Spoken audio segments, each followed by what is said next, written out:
بسم الله الرحمن الرحيم الحمد لله رب العالمين الرحمن الرحيم مالك يوم الدين إياك نعبد وإياك نستعين اهدنا الصراط المستقيم صراط الذين أنعمت عليهم غير المغضوب عليهم ولا الضالين. إن الحمد لله نحمده ونستعينه ونستغفره ونعوذ بالله من شرور أنفسنا ومن سيئات أعمالنا من يهدي الله فلا مضل له ومن يضلل فلا هادي له أشهد أن لا إله إلا الله وحده لا شريك له وأشهد أن محمدا عبده ورسوله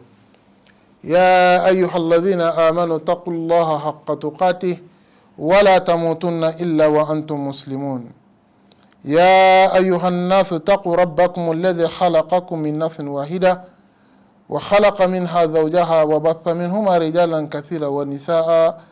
واتقوا الله الذي تساءلون به والأرحام إن الله كان عليكم رقيبا يا أيها الذين آمنوا اتقوا الله وقولوا قولا سديدا يصلح لكم أعمالكم ويغفر لكم ذنوبكم ومن يطع الله والرسول فقد فاز فوزا عظيما أما بعد فإن أصدق الحديث كتاب الله وخير الهدي هدي محمد صلى الله عليه وسلم وشر الأمور محدثاتها وكل محدثة بدعة وكل بدعة ضلالة وكل ضلالة في النار أعاذنا الله وإياكم من الضلال والنار. مريم سونغو كانوا pinal TV mpaindanu atelin kandanu arajo nuru mpaindanu entelin kandanu rejo soson kama groupe whatsapp su commenter kama sere sugo emission ke telingana o kuino kata besu commenter nyangana o do nyana besu commenter ngani na do munu besu commenter ma na munu tunga subhanahu wa ta'ala ma ya rabbi arno gemni sawabanya digam ke nyamo ko sire arna no do dangani telenganda nu na telenga mo sire arna no do daga dangani o do nyana ya rabbi arna de mu kunyora dalle allah antunyo kama dalle qiyama kota marmo o sane kato wala laqanya o go wala laqabe kama kini hiji ngala laqanya hiji ngala laqe o giri madina o kin makka ori tawafunya tawafu anyime ora arakanu hilli salli tawafu palle ti qul ya ayyuhal kafirun ar qul huwallahu fatihan palle o tlakunya ona tlakunya angana zamzam kita zamzam jiwo mini zamzam mini zamzam mundu ana ho mini jikeri jibarkante nyani farante alayhi salatu wassalam angana jike minu ho kane ma Allah wa ken surunu zamzam lima shuriba lahu angana zamzam ke minu humbe kane ma Allah kenju surunu wata gana nya angana zamzam ke mini nante Allah na wata ke girri zamzam ke sabunya awnyana dulla gana nya Allah wa dulle ke jarana ho gana nya angana zamzam ke mini tikenyi Allah farante wo ke nyana nangani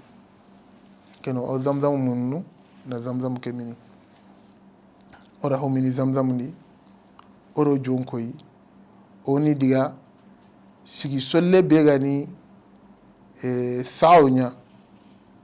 na sawaka imurake akengo sigi solle danta no akama ayugo na kame namu mutenya ahillani khani keni tawafu nyangenya asikani kenya ni sayo baina safa wal marwa ona sigi sogli sikani sisa ora namu ngutu ori ora alkaba munu tanyeru otla kenya sigi sogli hilani nyame sisa oni tere safa aro marwa do mena oro jonkoyi oni safa ogana ni setu safa giren kama inna safa wal marwata min sha'airillah on qabana ke qara inna safa wal marwata min sha'airillah besuni hakar tawakari ona ke aya ona qarona dursi ona siti safa giren kama o ke qarna o ganari safa giren kama fare sallallahu alaihi wasallam ga setu safa giren kama ari sigi ari jonko alkaba Allahu akbar asiginte nyago alkaba no ari jonko ina amaniko aramania agari jonko alkaba watibe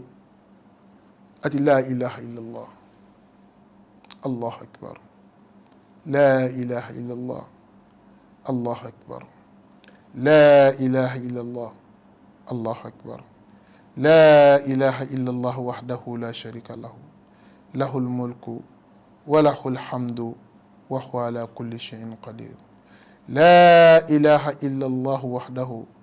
أنجز وعده ونصر عبده وهزم الأحزاب وحده فارنكيكو تسيكو أركيكو تسيكو na jonko intanto alkaba siginte ana tlake do be galla na kenya na do nyana do be ganan ni wanda do nyana anda ham digan kanike ora mugo farin sigana alla bananka ko sabati na dangani la ilaha illa allah tunko suntano manke alla bani allah nsigi tempa safa kama nin jonko alkabai tunga sundana nge Allah bani halle Allahu akbar ange Allah ni tunga qorenya ange Allah ni tunga qorenya tunga suntano la ilaha illa Allah wahdahu la sharika lahu ange ni tunga bane kapalle maganta tunga be ange Allah ni Allah hanga nange akalle de Allah tigani nange ara alange yankata hinsu komantinya Allah angara layro kanne be wutu fareke dangani anda timani de anda fare layro kanne timani de faren pe gari sigi ke gire kamallenki na Allah ni jongo alkaba aqata halibaka alkaba no gondi Allah tige ngana ngani Allah an kome ke fare anda wurotu de anda wurotu angara agaro gajenge bere Allah anke na yime wurotu anda mo farin sigina kudiyan kana ko ati Allah anke nyana kurun kutun qosonge farin ngana alayhi salatu wassalam anke mbana na Kenya jama be kawga kawma me farin kanne ma anke Allah na jama ke su komande anke nyana jama ke hataba kame anke Allah bana na Kenya farin sigina ke dengare ko tasiko na donya safa giren kama comme Ibrahima gara donya safa giren kama mobe kenan donya no anga bu Kenya sisa angoni terene na jonga nangiri safa giren kama nandiga marwa ka terene ke nogoni angoni ken no kugoyi ango tereta tay nyana no au jongo misane nyana no yugu amunu intenga ngama ya urun takanta kendi safa wal marwa Allahu akbar Allah subhanahu wa ta'ala qihar Ibrahim agari yaqengara makka waqti be Ismaila buchine ari magara wara hajara garu wara makka waqti be jintano ho hontano alkaba gure hajara da lendu meke saundi anto alkaba gure awara setu sofa gireke kama awara hay gini jiga on nokobe go ji munduno pour que le mengo udu hinne ta mokobe awbaka sofa awara marwa giren kama awara hay yara se go ji noku wali mokobe basala gunne nangane no jindingra ngane nokobe angana setu giren kama doranga wali hajara gara diganan sage benya kudi Allah hay gara ken diganan sage awutu na kino ku na nyoku imrano hi nsigi sollay woy kenya ni o terene nyana bina sofa wal marwa o baka sofa woni marwa o gana giri sofa ka o kana ni marwa ngara humbe kaga daga ni unyante wona ampulu nuguji malla no kunya ngana kendura ngo jogo jogo yugu yarangun takentari Allah da yarun takabu wuriyeni tanguna hakaranta wona andi honne aga na dangi kenya ago humbe konna no ni angana bugu sofa bane duwawu qur'ana qarange Allah mpi konne ho gadne wanda na kenya konni masala rahede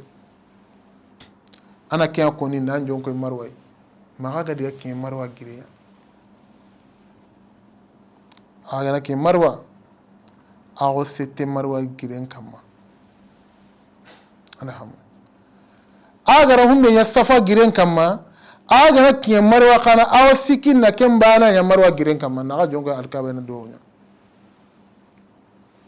angana kenya safa angana gi safa na li marwa giren kama kengo jatene tabani angana gi marwa na li safa giren kama kengo jatene ta hilloy akan kalem angana jongo no na sagena li no na la warano ken tabane la angana gi safa marwa tabani marwa safa ta hillo magoti mena anganya na kunuya ango terne kenya na kunuya mangara tanyerun timmandi angana tanyerun timmandi tanyeru ke gana timme wati be humbe ga munna maketa ango baka yungala ke angora kwafe wala ngashini yagaru angora torun ka huma mei kitindo kite nugulen pakke angana kite mbay kite ga nugulen pakke khirem pa kite ndoro membe nugule bede ango kem pakke kutun baka nyime anken kale nyime yugu golu hilamu ntena ma allo yime ke shini wala la akwa fene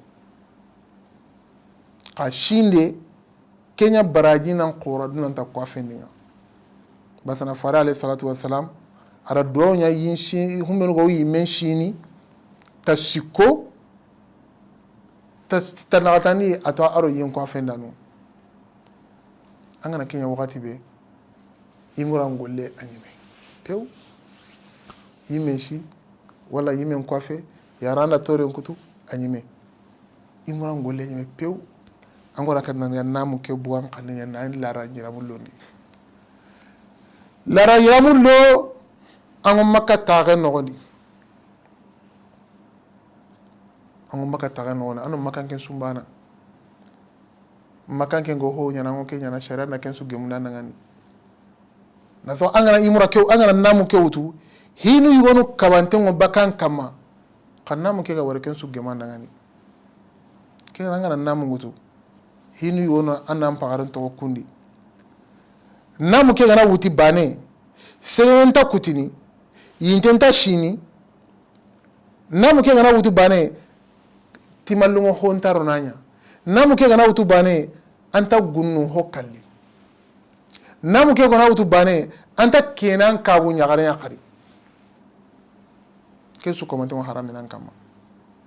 kangana namu ngara bani asu komante ndagana su komante ndagana andan ka wi aranga do me hijunya agara namu agara imuranya aga tla golenya anyime nyime ago mogobe aw sagen ke mogodi aw tawn makka nan kiyama hijin qasam biton seginin kotanya kaga ne makka qara hakaranto ana alkaba suguta de ana alkaba suguta sallenya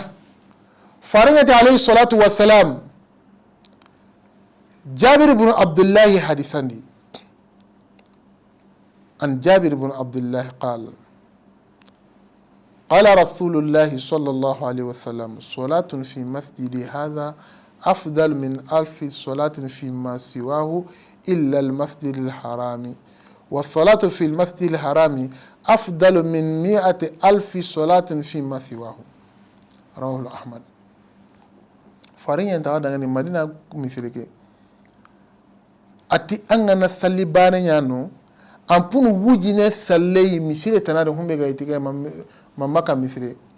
maka misire nka angana salli bana nyano kame wujunu barajana ko aro kutena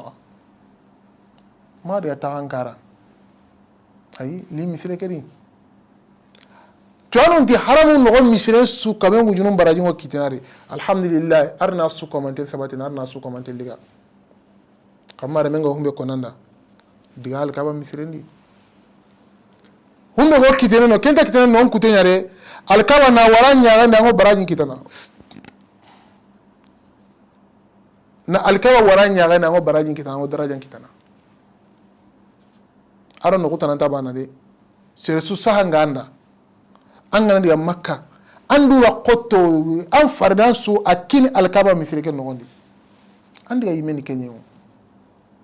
diga misireke di an na famo sirenkini kenango wakati benyana makka an bagarto lampin ko nogondi hasatan an pakare togo towafundi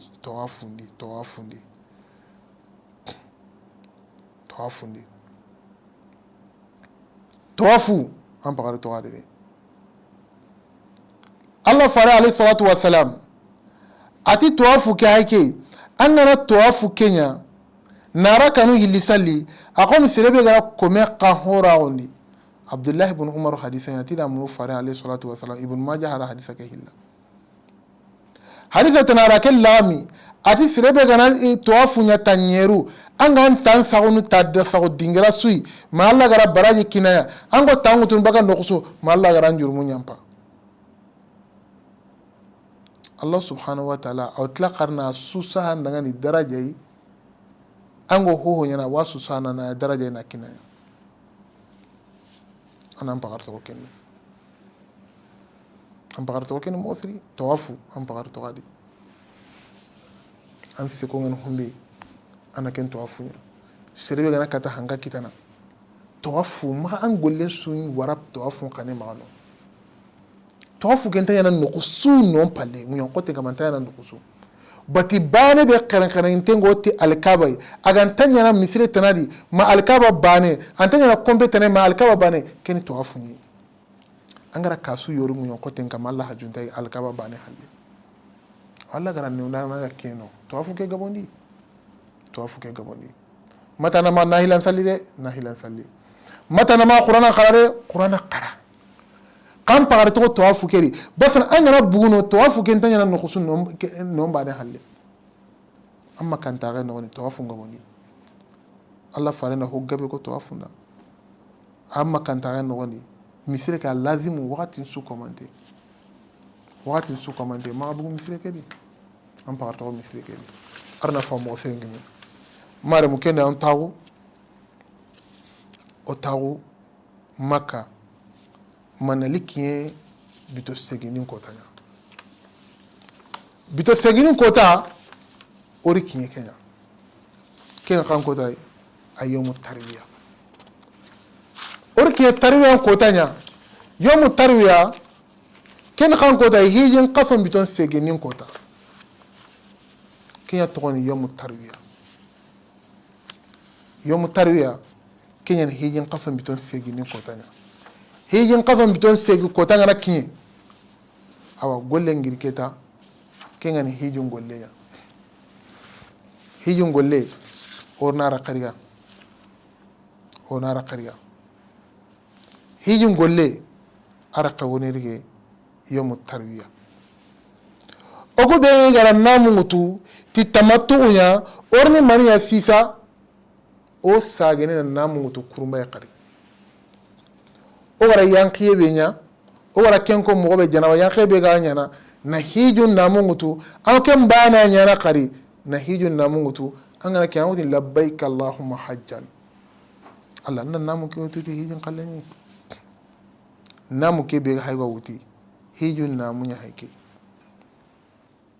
naham awan namu paike agara gemuti salli wakati nya ango namu mutu ango salli wakati nya na ango salli qawa gemuti salli wakati nya shartu hiti nanti namu ngana wuti anan salli ay an ko ni ngana wuti agana gemuti salli wakati agana gemuti farra salli ni ama gemuti nahila rakan salli ni keni nan namu ngani wutu na golle la qariya keni anda namu ngutu keta hijun namu anda kenya wutu angara hijun namu mutu ange ngo dingira be namu ke wutun ken dingira antati nan ngora wutu misire ngora dudurla anyanki ana namu mutu labbaik allahumma labbaik allahumma hajjan angana kenko keta labbaik kan poninya munda maga keta sana kenkutu an labbaik kan koni ka tokin keta labbaik okoni labbaik allahumma labbaik la sharika lak labbaik innal hamda wan ni'mata lak wal mulk la sharika lak labbaik allahumma labbaik la sharika lak labbaik innal hamda wan ni'mata lak wal mulk لا شريك لك لبيك اللهم لبيك لا شريك لك لبيك إن الحمد والنعمة لك والملك لا شريك لك أنا كأكوني يوم قنن روتون تاي يارو قنن ينقني تاي أتقول لبيك أكوني إن لبيك أكون فارن كينيا هي ينقسم بتون سجين كوتا أنا ناموتو ari jonkoyi adi amina aga ke mina misiri qore be gono ken dingera fare nyanka ken dingirai ka mina no su komante aga na ken dingira be awata on ken dingirai salihana awatharni ala kanu hilli lagansara awasalina ala kanu hilli huturo ken otimene saho arakanu hilli fajiri arakanu hilli mina taga nogoni ana kanyana aga na wi mina yille ngana kare a jonko ni nande arafat hiyen kasam biton kabbi kota kasisa angabare agora hani diga haneke manan humbe jamana ngaba amutaj nan qora seruna ma wara yere tarinya kembale mina hiyen katon bison segi sogoba jene ago baka mina ago baka maka yomo tarwiya ndiga mina kangora wari gini wuro ne ago baka ndiga ken sababu ni jaman gaben sabuya seruna ma dia wara yere tarinya aw arafa kaw ken ko ta godi ka serunu hakarin tagondi arafa sogoba jene an kabana ngiri arafa farenda fajini sale arafa na ngiri mina na ngiri ni jongo arafa angora wari gini wuro no ko gilisi sa wara arafa awure iti nanti o wana dia dura arafa gole la qarilla awure no oda suruna ma dia wara ere tarinya oda wuru hondo kilum mo oda nandia tago arafa kata wakati mla sakinye haranga dia ken wakati ya arafa gole ho hora kamarge agono labbaika ko nunyana awra arafa aga nakin arafa fare alayhi salatu wassalam awro arafa munyon koten kama noko wati masjid namira fare nyankano ya aga yankano kiyenga yille wakati be kenga ni salahana ngati ngaro fare na salahana salara kanu hilli arlan salara kanu hilli misri qiri tabane iqama no hilli kenga ni salisi kenya fare na kenya ara arafa dingiranu aru yaga koy surunya nangiri ken nuku nande ken nuku kana arafa dingiranu ya maga sugu ango sikin nuku humbe ga arafa dingiranu ni awan dura qoto angana diaro jamamba de tokkido jamamba te maga bugamba ne aro nyana ngi wala nuku go ken arafa no ni angana ro jamake bate dingira be go jamamba angura no ken arafa no ni angangolle nyana arna famo ho sire arna kino su komante ya كنا عاجنا نور عرفة أصلي المامي أري قطبان قرا المامي عنده قطبان قرا قطبان دعني حلكيتا عرفة قليل لقيم بيجاري كين غاتاي بس ويجون كين الله الله بيكوني قرآن قراني دعاء أنا كينيا ينسى عرفة قال مثلا تو عرفة قال هيسو ورا عرفة أنا جونكو يالله أنكم بكينيا ينا عرفة سا دعاء قرآن قراني دعاء قرآن قراني الله بينكو نفسالي فارن كمان يمه gini almami kutuba ngana nyeme bane anan jonko ini kai kafarin diga mo ko rare ati duwa be ga pasundu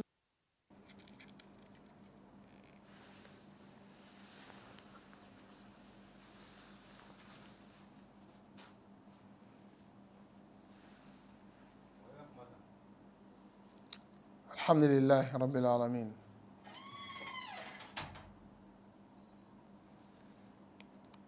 alhamdulillah no gamni sawaba kendi oti farenda diyan kanne yugo ko arafa ara do yugo ko tiken do yan pasu dunanta arafa do su komante kamante ya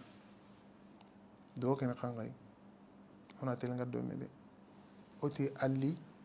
arafa do nan kamananya allah mbi ko nan kamanya qur'ana nan kamana kara humbe ganan wala ka farenda do yugo ko to no hakala to ke arafa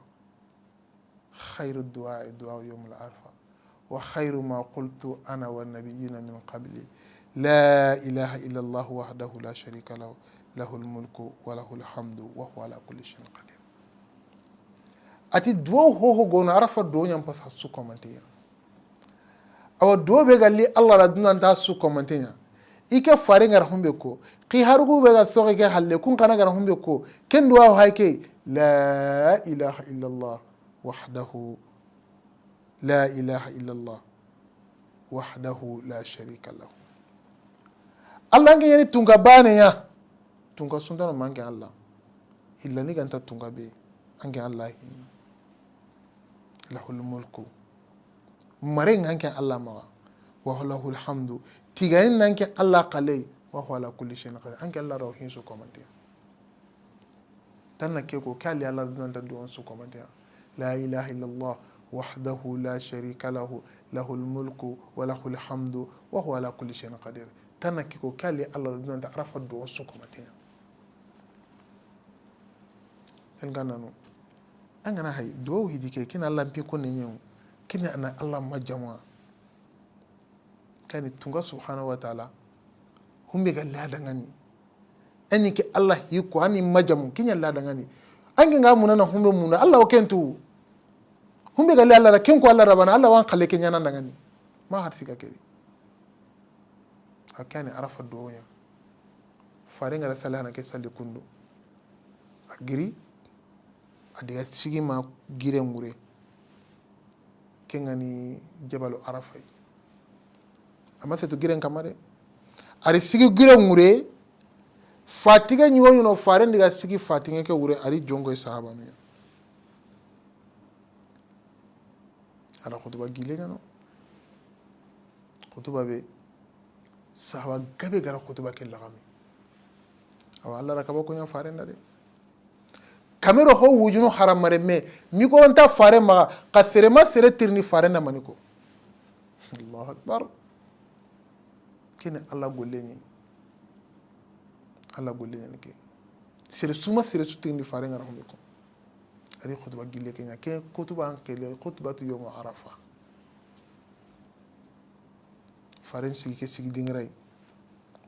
ari khutba ke keni sahaba nuya ari harin keni sahaba nuya badan awala sahaba nu ko kane khudhu anni manasikakum la'alli la alqakum ba'da amikum hadha ati qatto kidim batte ngo kana batenya mogobe Allah garo Allah gati mbati mogobe hijun gollene katto kidi mbati ana kelgari mbati ay gonu di sinere ngera antanya na dome sabanu ko tokki do fare mbati alayhi salatu wassalam ura bati kirga do fare mbati o tokki da bati na tokki da bati aga na humbe kenyana aga na humbe ko ken konni fuko na kya famu ona hamu fare nga diga amari ya setu gire ke kamare ay faren si gire nya wure ni digan kanun ko sabanna kene hijilema Allah ganan tawo dingira nya no kobe anan tawo no nan do nya kenya munun tenama ma girna yare gabe kenya anwan tamperdini anwo tampini tawo nan pakaren tawo nan do nya ana do nya na lempi ko nan gaboni anwo gili wona yare doro anwo tunu tampi min ma lampin ko ne ngum ngunu kenya kenta kama kinono hakare to kendi ono hakare to kendi aw angadi arafa golle ngon dakene salana salena na wara kiyan kenya kiyan kanu arafa golle anyime pew kiyan kanu bane arafa golle nyimen qore agana man yana keta hijille mangi jonko ini ila muzdalifa an jonko nan ya muzdalifa angora muzdalifa agora wi muzdalifa awa gana kiyen gana qenu huturon tasalini arafa sahon tasalini arafa aw gila gana ke muzdalifa wati ba aw kappa menan sallino agana ke muzdalifa aw kappa menan sallino awara muzdalifa Allah gana sirebe gana ri tanya awara tanya sirebe gana guru hodi awara guru hodi agana ke muzdalifa aw yankana aw sallen qilli aw sallen siginini aw sallini huturna sa aw kappa me agana tla aw saqaw qangani muzdalifa ma fajiri fara alayhi salatu wassalam agara fajirin salli muzdalifa mash'arul haram dingira be gonti mash'arul haram misire siginte ngan nokunya sisa fareli nonya arina li do nya no mosiri ara do nya no mosiri awanga na fajirin salli an qabana ngiri ana do nya no fajirin ngana salli wakati be an do nya no mosiri farena do nya no ma qurengo kutini ken farangiri adi jonkoyi awra jamaratina awra mina nandanga nanga jamaratina Muzdalifa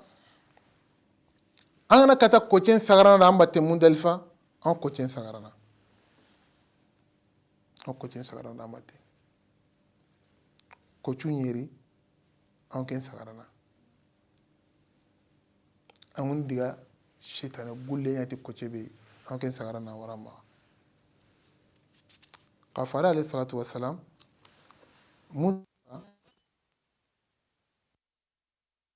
wurongaro ara kunyontora mina na togo yugundo sere santunya ken wurongana ke dingira yugoyi yaruno lemunu sere kontontu kulora mina nan yalla ahyano bashin takenya fara alayhi salatu wassalam aga giri Muzdalifa ari jonkoyi jamaratunya ka kesu nogoni an labbaik allahumma labbaik yakoni an labbaik allahumma labbaik an koni anda hamu ma garari ke jamaratunya wati be shaytan be go gulle ne ken kota wotin gena shaytan ko jamaratul aqbatul kubra shaytan khore ana ke gollena humbe go gara kata makka dingiranya aw dangene kutunya humbe go mallagare kata makka aw ne ke gulla a gullena kamo anna kochu nyera sagarana kochi baragatu he kochu be ko mi fa mogo fa qote mogo anna ken kochu awutu kochu be ganta sere jogini anda hamu angara bismillah allahu akbar on kochu gullana kochu be ga gullene unyante go na hawdu be dabari kori be ga ko nan dabari foke anna dan kana ko nan di kochu ke yere ken nogondi haragama kobi siginte be gon haragama kenkita anyere koyeke nogoni korike nogoni agama yere ken nogoni kenta jatene kenyan hiliyama ni hakaren tagondi angandi akko gulla rakay magandu to halle na ko cege gulla ange mentatu ko nyere nokobe ay am pakaren tagondi surtout haga ya jamandi jaman kanon kuna ga gérer nali maga ken nokobe be sugoy ko cen gulla na to sikantari ko cen nyera da mayere ke sikanta serebe aw ko cege jugulna bismillah allahu akbar bani bismillah allahu akbar hillo bismillah allahu akbar sikko bismillah allahu akbar nato bismillah allahu akbar karago bismillah allahu akbar tumu bismillah allahu akbar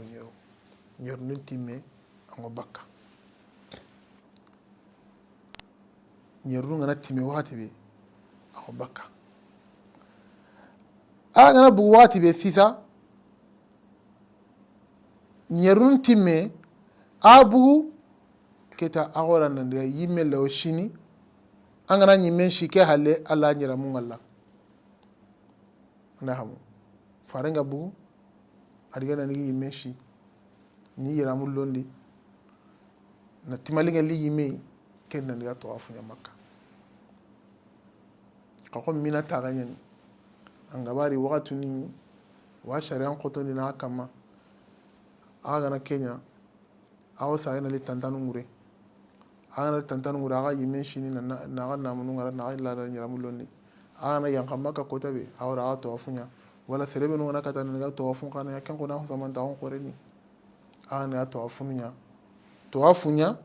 atla to afunya ora to afun piko hana nya mogobe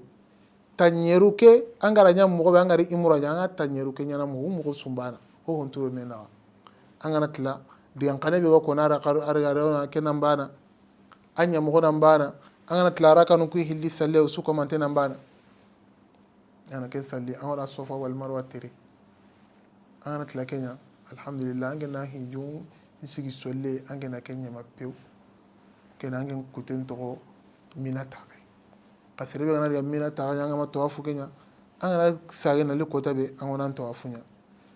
ken aw sage na minata bito hilli wala bito siki anno gondi arakanu hillan sallini naton sallenya anda hotana nyana allampi konne qur'an kharaye duwa agana kenya na arafa qalla baykam konne kengo siki ginu ko tahana agari na le gulla nenya labbaykan ta konne qali labbaykan to kono kita allampi konne ko to nyana sallum palle sallu qorenya allahu akbar konne be gono aw kenya nyana kita okay tokinni sallum palle awa koni awa ternte da gulla ni raya awa kenya diganan sagena ara kene allahu akbar la ilaha illallah allahu akbar am kunga koni alla qamure yugo law xane ngolo tuntay yaaru kulaw xane nyang xantay keta aw kun nguru hilli wala kun nguru siki aw kunyana makan minano ko tasu awra nandiga shaytan gulla shetano gullene shetano sikingo gullene bito hilani ko da salle ni lankara awda shetano gulla tasiko shetano sikana no kun so gullene angar hanake gulla mo ba usiki so gullene ken gulla mo wali qaga na hanan gulla bito hilaniya aw sikita tenya ana donya ana hilani gulla aw sikina donya ana sikani gulla aw dangina ndiga kota hana nyaga nyana kununya kota hilani aga nyana kununya serema na kota hilani gulla angana tango yankana kan yankana bashindari kasere wanti wo biton sikinyana kenka kenya kona daraja na qura dun ta biton pilliya ketanga na kenya aw yankana limaka angana yankana limaka ketasa agana yanke nan to afunya angen kuten to keta angane da kota be wala angane da wakati be anna li tawaful la wotin tawaful wada angone kenya al kabaya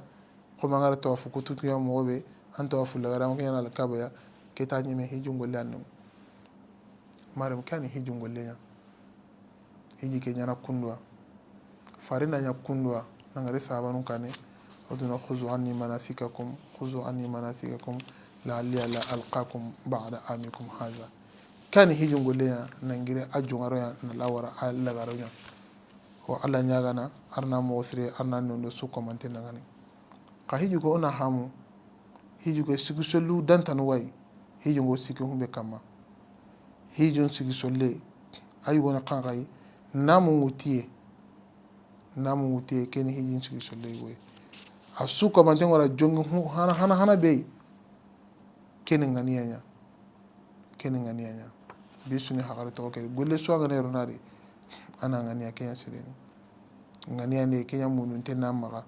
ana ngania nyati goro golle ke bate surtout hirin golle ke ngania ngokoni laqanyari allahumma labbaik allahumma hajjan ana kenya anda arafa sigi anda tawafunya anda safa wal marwa tere koni hijum sigi sollunya angana kunya bane ango golle ko kuto ho nyana no gondi